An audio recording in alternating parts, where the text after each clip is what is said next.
Hello friends, मी Vishakha global online मराठीमध्ये आपल्या सर्वांचं स्वागत आहे.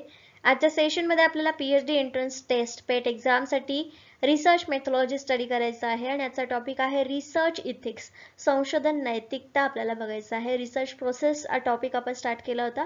त्यातले 2 स्टेप्स जे आहेत ते आपण कंप्लीट केलेले आहेत. बाकीच्या स्टेप्स जे आहेत ते उद्याच्या सेशनपासून आपण कंटिन्यू करणार आहोत. पण आजच्या सेशनमध्ये आपण रिसर्च इथिक्स, संशोधन नैतिकता हा टॉपिक घेतलेला आहे मध्येच. सो छोटा टॉपिक आहे, लवकर कंप्लीट होईल. So let's start with today's session. Session start करण्यापूर्वी एक इम्पॉर्टंट सूचना किंवा संधी आहे त्या स्टुडंटसाठी जे स्टुडंट्स यावर्षीची एक्झाम टार्गेट करत आहेत, पीएचडी एंट्रन्स एक्झाम टार्गेट करणाऱ्या स्टुडंट्ससाठी.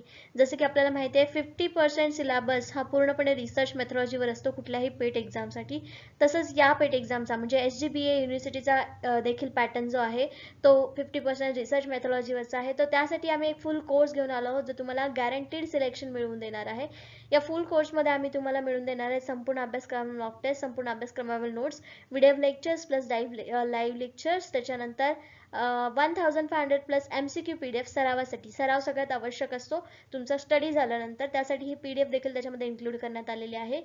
या फुल कोर्सची फीस आहे 699 रुपये आणि इकडे दिलेल्या व्हॉट्सअप नंबरवरती मेसेज करून लगेचच तुम्ही कोर्सला जॉईन होऊ शकता आणि आपल्या प्रिपरेशनला स्टार्ट करू शकता without any hesitation. So let's start with the session. What is research ethics? Research ethics म्हणजे काय? नैतिक रिसर्च नैतिकता म्हणजे काय? Ethics are the set of rules that govern our expectation of our own and others behavior. म्हणजे research करताना किंवा संशोधन करताना एखाद्या व्यक्तीने कसं वागलं पाहिजे यासाठीचे रूल्स केलेले असतात, रूल्स सेट केलेले असतात, त्यांना आपण काय म्हणू शकतो? इथिक्स म्हणू शकतो. ठीक आहे. पर्टिक्युलर आपण आपल्या सोसायटीमध्ये पण बिहेवियर कसं असतं त्याला ते काय असतात, त्याला आपण इथिक्स म्हणतो. ठीक आहे. त्याचप्रमाणे रिसर्च मध्ये जे इथिक्स ठरवून दिलेले आहेत त्यांना आपण रिसर्च इथिक्स असं म्हणतो. Research ethics are the set of ethical guidelines that guides us on how scientific research should be concluded and disseminated. Okay, काय म्हटलेलं आहे? रिसर्च इथिक्स म्हणजे काय हे पण एक गाइडलाइन आहे. सायंटिफिक रिसर्च कसा असला पाहिजे किंवा कसा तयार केला पाहिजे यासाठीची गाइडलाइन आहे. Okay, research ethics govern the standards of conduct for scientific researchers. It is a guideline for responsibly conducting research. काय म्हटलं जातं? तुमचा जो रिसर्च आहे तो तुम्ही रिस्पॉन्सिबली पार पाडायचा आहे आणि त्यासाठी किंवा त्या प्रतीचा हा रिसर्च तयार होण्यासाठी या प्रॉपर गाइडलाइन तुम्हाला फॉलो करणं गरजेचं आहे.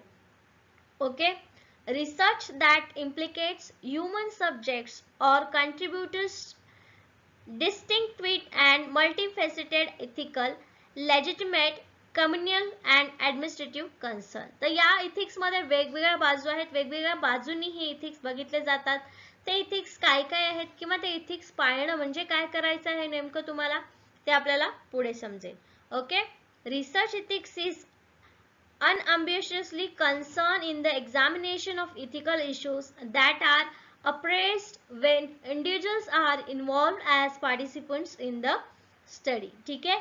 स्वतः व्यक्तिगत जेव्हा एखादा व्यक्ती आपल्या एक्सपेरिमेंट मध्ये किंवा एखादी एक्झाम असते त्या एक्झाम मध्ये चाचणीमध्ये स्वतः काम करत असतो तेव्हा त्याला ह्या पाळाव्या लागतात. ठीक आहे, इथिक्स पाळाव्या लागतात, रिसर्च इथिक्स पाळाव्या लागतात. Okay.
Now objectives of research ethics. Research इथिक्सचे उद्दिष्ट काय काय आहेत, कशासाठी हे रिसर्च इथिक्स मानले जातात.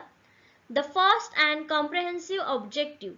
ठीक आहे, पहिला आणि महत्वाचा ऑब्जेक्टिव्ह कुठला आहे, to guard protect human participants their dignity rights and welfare. ठीक आहे, एखाद्या व्यक्तीची जो व्यक्ती मानव व्यक्ती जो आहे पार्टिसिपेट करतोय त्याच्यामध्ये, त्यांच्याविषयी डिग्निटी, ठीक आहे, त्यांचे हक्क आणि त्यांचं वेलफेअर म्हणजे त्यांचं कल्याण जपण्यासाठी हे इथिक्स आपल्याला पाळायचे असतात. ठीक आहे, कशा प्रकारे बघा, आता तुम्ही एखाद्या व्यक्तीने रिसर्च केलेला आहे, तो रिसर्च तुम्ही जसाच्या तसा कॉपी केला आणि तुमच्या नावावर प्रेझेंट केला. ठीक आहे, हे अनइथिकल आहे. ठीक आहे, दुसऱ्याची वस्तू कॉपी करून देणं आणि त्याबद्दल तुम्हाला नवीन नवीन अवॉर्ड्स मिळाले तर त्या दुसऱ्या व्यक्तीवरती ज्यांनी हा रिसर्च केला होता त्याच्यावरती होणारा हा अन्याय आहे. राईट, सो त्या व्यक्तीची डिग्निटी तिथे मिळणार नाही. ठीक आहे, म्हणजे त्याला त्याचे राईट्स तिथे मिळणार नाही, त्याचं कल्याण न होता दुसऱ्याचं कल्याण होईल. मग हे ह्युमन राईट्स किंवा ह्युमनच्या बाबतीत होणारा एक अन्याय आहे आणि तो प्रोटेक्ट करण्यासाठी आपल्याला इथिक्स म्हणजे रिसर्च इथिक्स पाळावे लागतात. ठीक आहे, जर त्या व्यक्तीची इन्फॉर्मेशन ॲज अ रेफरन्स आपण वापरली असेल तर त्यांना तिथे काय द्यावं लागेल, त्याचा क्रेडिट द्यावं लागेल. राईट, जे आपण सायटेशन किंवा रेफरन्सिंग लिस्ट मध्ये त्यांचं नाव लिहितो ते आपल्याला करावं लागेल.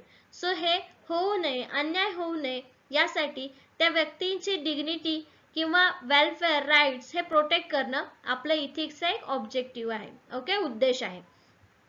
त्याच्यानंतर सेकंड ऑब्जेक्टिव्ह काय आहे, to make sure that research is directed in a manner that assist welfare of persons, groups और a civilization as a whole. ठीक आहे, रिसर्च दुसरं ऑब्जेक्टिव्ह दुसरं उद्दिष्ट काय आहे आपलं, सगळ्या लोकांचं कल्याण करणं. ठीक आहे, ग्रुप्स असू दे, एखाद्या व्यक्ती असू दे किंवा एखादा नगर किंवा छोटासा विलेज किंवा एखादा पर्टिक्युलर जमात असू दे, त्या सगळ्यांचं कल्याण करणं हा पण आपला एक ऑब्जेक्टिव्ह आहे, आपल्या रिसर्चचा उद्देश आहे. ठीक आहे, त्याच्यानंतर थर्ड पॉइंट किंवा थर्ड ऑब्जेक्टिव्ह काय असू शकतो, the third objective to inspect particular research events and schemes for their ethical reliability. Particular event आपण किंवा स्कीम काय म्हणतो, योजना आखतो, कशासाठी, सगळ्या गोष्टी विश्वासार्ह होण्यासाठी. Okay, considering issues such as controlling risk, protection of the privacy and progression of informed consent. ठीक आहे, जो डेटा तुम्ही गोळा करता त्याच्यामध्ये वेगवेगळ्या व्यक्तींची इन्फॉर्मेशन असते. ठीक आहे, ते इन्फॉर्मेशन दुसऱ्यांना पुरवणं म्हणजे आणि त्याचा गैरवापर करणं हे सुद्धा काय आहे, अनइथिकल आहे. सो असं होऊ नये किंवा ज्या व्यक्तीने इन्फॉर्मेशन दिले त्यांना कुठल्याही प्रकारचा धोका किंवा अनसिक्युरिटी वाटू नये यासाठी हे रिसर्च इथिक्स असतात. ओके, तुम्हाला आणखी काय वाटतं, काय उद्देश असू शकतात आपल्या रिसर्च इथिक्स पाळण्यामागे.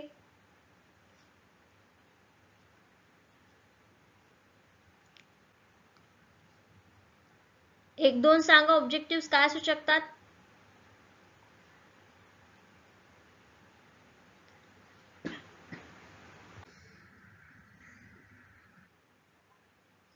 ठीक आहे, मराठीमध्ये बघा, पहिलं सर्वसमावेश उद्दिष्ट काय आहे, मानवी सहभागांचे संरक्षण किंवा रक्षण. दुसरा उद्देश काय आहे, संशोधन व्यक्तिगत किंवा संपूर्ण सभ्यतेच्या कल्याणास मदत करणं. ठीक आहे, तिसरा उद्देश नियंत्रण, जोखीम, गोपनीयतेचे संरक्षण. ठीक आहे, लक्षात राहतील उद्दिष्ट, हे 3 उद्दिष्ट आहेत.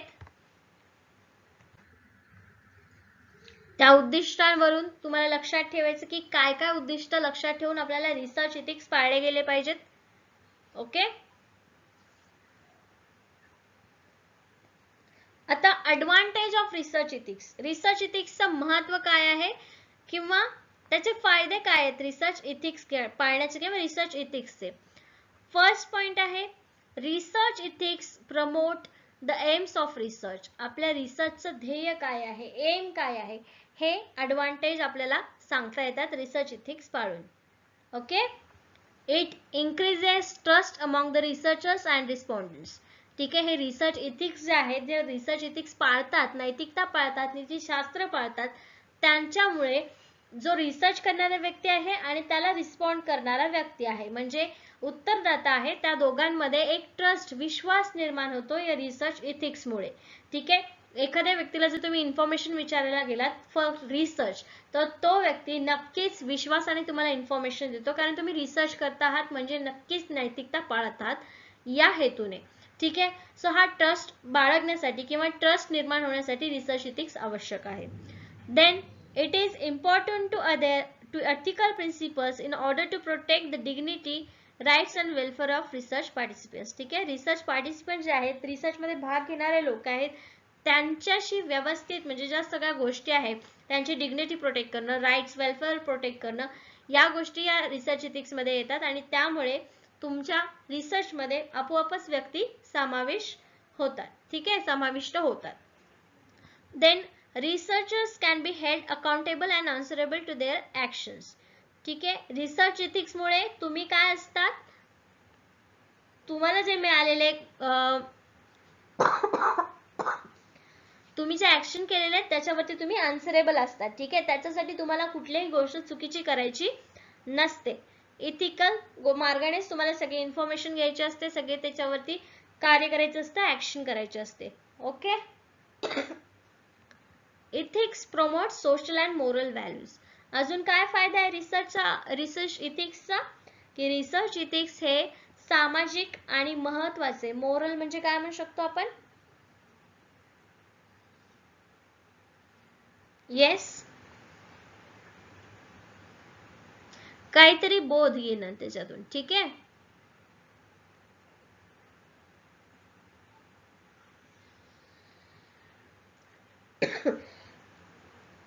नैतिक म्हणू शकतो आपण, राईट. सामाजिक आणि नैतिक व्हॅल्यूज तयार करतो इथिक्स म्हणजे. Okay. promotes the ambition of the research such as understanding veracity and the dodging of the error. ठीक आहे. याच्यामध्ये तुमच्यामध्ये असणारे अंडरस्टँडिंग, समजूतदारपणा, व्हेरॅसिटी आणि डॉडिंग ऑफ एरर, या सगळ्या गोष्टी ज्या आहेत त्या प्रमोट करतात कोण, research ethics. Okay. Veracity and dodging of एररचे मराठी अर्थ लिहून घ्या. व्हेरॅसिटी म्हणजे काय, तर सत्यता. ठीक आहे. अंडरस्टँडिंग समजूतदारपणा, व्हेरॅसिटी म्हणजे सत्यता, आणि डॉडिंग एरर मीन्स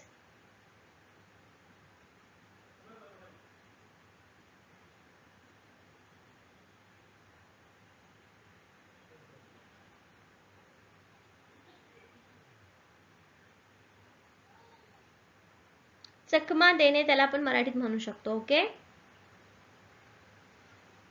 चकमा देणाऱ्या ज्या गोष्टी आहेत त्यांना आळा घालू शकतो.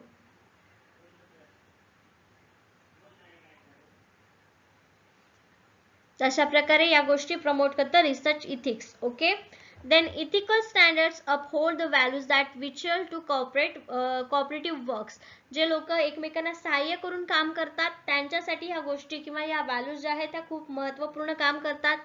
such as belief, answerability, mutual respect and impartiality. Okay. विश्वास, लोकांना उत्तरदायित्व किंवा स्वतःमध्ये अंडरस्टँडिंग असणं किंवा सेल्फ रिस्पेक्ट असणं. ठीक आहे. एकमेकांबद्दल रिस्पेक्ट असणं, या गोष्टींबद्दल काय होतं, एक स्टँडर्ड तयार होतो. कशामुळे, आपल्या रिसर्च इथिक्स मुळे. Okay. ethical norms in research also aid to construct public upkeep for research. Peoples are more likely to trust a research project if they can trust the worth and reliability of the research. Okay. Research वरती विश्वास ठेवतात लोक, कारण जर त्यांच्यामध्ये ही मूल्य असतील तर. ठीक आहे. संशोधन नैतिकता संशोधनाच्या उद्दिष्टांना प्रोत्साहन देते. त्यांच्यामुळे संशोधक आणि प्रतिसाद यांच्यात विश्वास वाढतो. संशोधन सहभागीच्या सन्मानांचे, अधिकारांचे आणि कल्याणाचे रक्षण करण्यासाठी नैतिक तत्वांचं पालन करणं महत्त्वाचं आहे. ठीक आहे. संशोधकांना त्यांच्या कृतीसाठी जबाबदार धरले जाऊ शकतं, त्यामुळे हे नीतिशास्त्र पाळणं खूप गरजेचं आहे. त्याच्यानंतर जर चुकीची गोष्ट पुढे आली तर या नीतिशास्त्राच्या माध्यमातून त्यांना शिक्षा करू शकतो. ओके. नैतिकता सामाजिक आणि नैतिक मूल्यांना प्रोत्साहन देते. संशोधनाच्या महत्वाकांक्षांना प्रोत्साहन देते, जसे की समजून घेणे, सत्यता आणि त्रुटी दूर करणे, या गोष्टी ज्या आहेत त्यांना प्रोत्साहन करतात. ओके. कुठल्या नीतिशास्त्राचे फायद्यामध्ये नैतिक मानके, विश्वास, उत्तरदायित्व, परस्पर आदर आणि निपक्षपातीपणा यासारख्या सहकारी कार्यासाठी महत्त्वाच्या असलेल्या मूल्यांचे समर्थन करतात आणि संशोधनातील नैतिक नियम संशोधनासाठी सार्वजनिक देखभाल तयार करतात, मदत करतात. म्हणजे ते एकमेकांना हेल्प करतात, रिसर्च मध्ये हेल्प करतात, म्हणजे तिथे सहकार भावना सुद्धा निर्माण होते. आणि हे कशामुळे होते तर आपल्या रिसर्च इथिक्स मुळे. ओके, जर ते संशोधनाच्या मूल्यांवर आणि विश्वासार्हतेवर विश्वास ठेवू शकत असतील तर लोक संशोधन प्रकल्पावर विश्वास ठेवण्याची अधिक शक्यता ठेवतात. जेवढा विश्वास निर्माण होईल तेवढा जो आपला रिसर्च आहे विश्वसनीय होणार आहे. Okay, clear? काय काय बघितलं आपण आतापर्यंत? What is research, research objectives and advantage of research ethics. Okay, clear इथपर्यंत?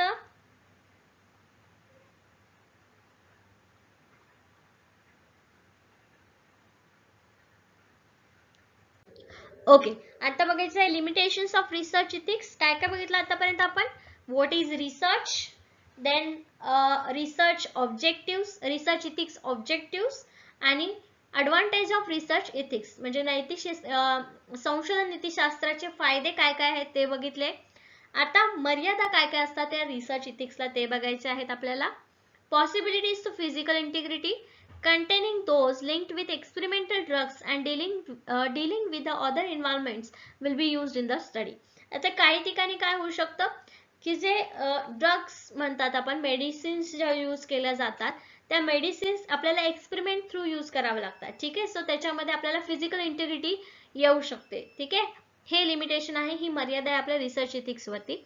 त्याच्यानंतर सायकोलॉजिकल रिस्क असू शकते. For example, a questionnaire may perhaps signify a risk of it fears traumatic events or happening that are specially traumatic.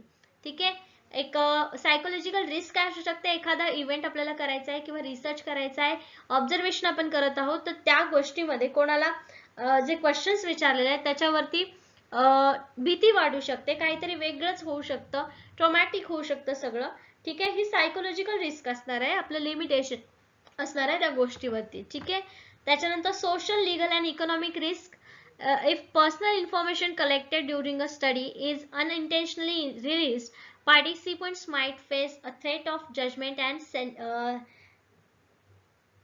ठीक आहे, काय होऊ शकतं social, legal, economic risk मध्ये जो तुम्ही डेटा गोळा केलेला आहे आणि तो डेटा तुम्ही अनइंटेन्शनली म्हणजे कुठल्याही प्रकारचा हेतू न ठेवता चुकीने जरी ती इन्फॉर्मेशन दुसऱ्यांकडे गेली तर हे अनइथिकल होणार आहे. ठीक आहे, ही रिस्क असू शकते की इथे तुमच्याकडून म्हणजे तुम्ही कुठलीही चूक न करता ही डेटा दुसरीकडे जाऊ शकतो. ठीक आहे, तो तसं न होऊ देणं सुद्धा आपली जबाबदारी आहे, आपलं इथिकल काम आहे. Okay, certain tribal or inhabitant groups may possibly suffer from discrimination or stigmatization burdens because of research. Typically of association of those groups are recognized as having a greater than usual risk of devouring the specific disease. ठीक आहे, काय म्हणलेलं आहे, ज्या जमाती आहेत काही ज्यांना घर नाहीये किंवा अशा भटक्या जमाती आहेत ज्यांना एका ठिकाणी राहता येत नाही, काही गोष्टी त्यांना मिळत नाहीत, सो त्यांच्याविषयी जेव्हा रिसर्च करतो त्यावेळेस सुद्धा प्रॉब्लेम येऊ शकतात. ठीक आहे,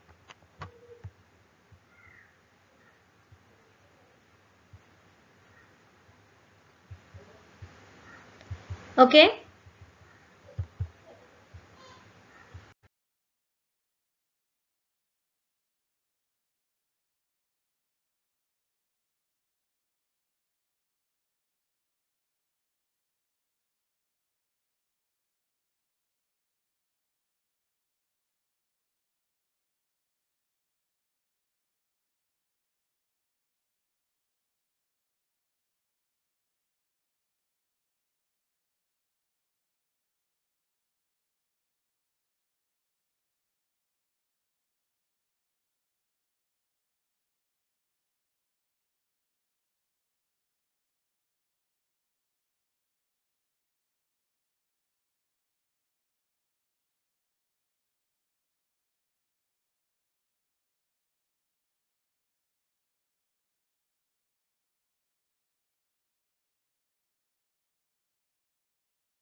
नाव how can we ensure ethics at different steps of research. प्रत्येक रिसर्च स्टेप वरती आपण इथिकल कसं ओळखायचं किंवा कुठली गोष्ट इथिकल आहे किंवा इथिक्स कसे पाळायचे हे आहे.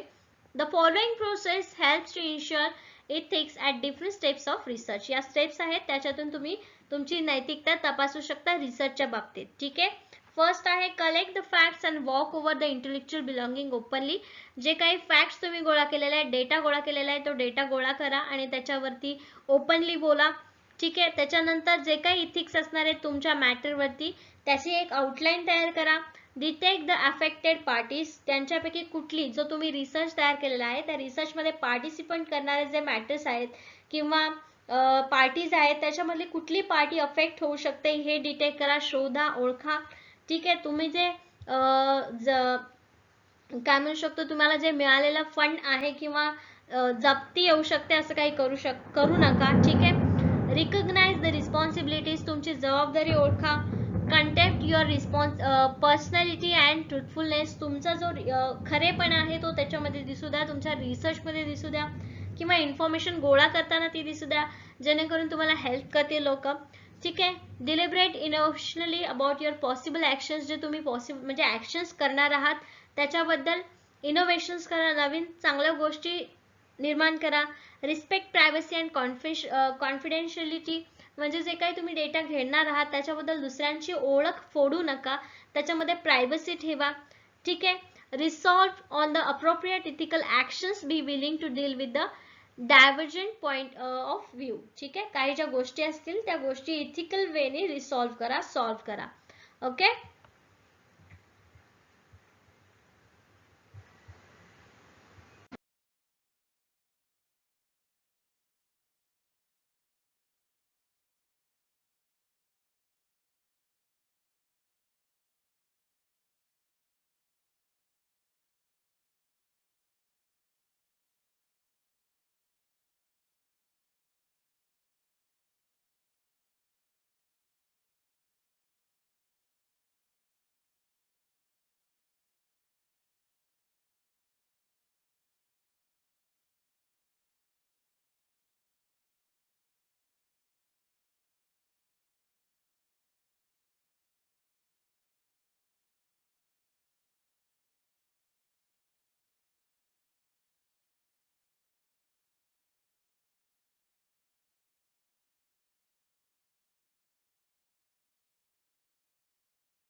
आज आपण एवढंच बघितलेलं आहे, छोटा टॉपिक आहे. ओके. काही डाउट्स असतील तर कमेंट सेक्शन मध्ये टाका किंवा ग्रुपवरती देखील तुम्ही डिस्कशन करू शकता. ग्रुपवरती आपण बोलूया. Thank you for today's session. Let's end the session now. Thank you.